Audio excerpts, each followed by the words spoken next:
you can't respect our national anthem, get the hell out of the country. Former Chicago Bears head coach Mike Ditka. Ultimately, it's to bring awareness and make people, realize what's really going on in this country. I completely disagree with everyone on this table.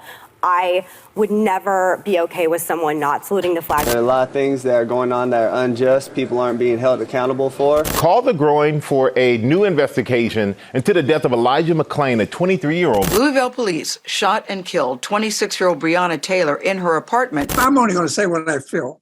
I think there's a way that you protest and there's a way you don't protest. I don't understand how it's the wrong way. To me, this is a freedom that we're allowed in this country. You have to stand proudly for the national anthem. Well, you shouldn't be playing. You shouldn't be there. Maybe you shouldn't be in the country. You don't protest against the flag. You don't protest against this country. It is no surprise Mike Ditka would love for athletes to shut up and dribble. He claims to be old school, so much so that he said Obama was the worst president ever and said the good old US of A needs leadership like Ronald Reagan. Last night, I tell you, to watch that thing on television as I did, to see those monkeys from those African countries. You mean that guy, Coach? Ditka is a supporter of white supremacy. His remarks further outline this. It was giving you the opportunity to make a living playing a sport that you never thought would happen. So much for dreams and aspirations, am I right?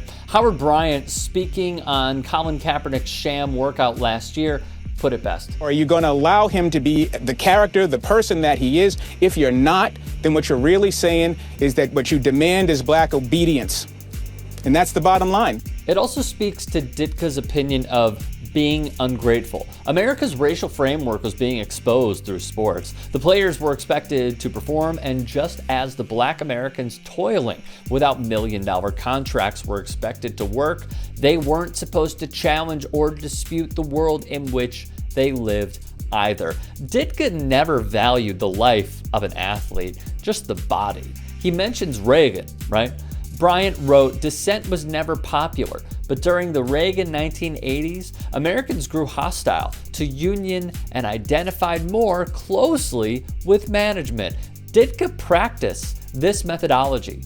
Ditka is the guy who berated his own Bears players for not crossing a picket line when the NFLPA was on strike in 1987. He wants kneeling NFL players to leave the United States because they challenged the white hierarchy in this country. He speaks of there being no oppression in the last 100 years. When you tell someone who is descended from the enslaved people that built the United States to shut up or find another country, you are telling them in classic KKK fashion to go back to Africa.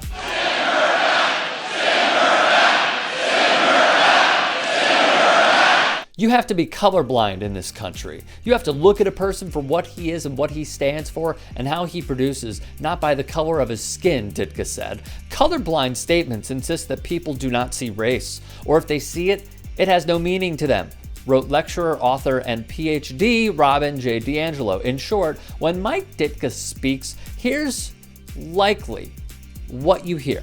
Via who else? Mike Ditka. So I'm going with the Giants. So I'm going with the Giants.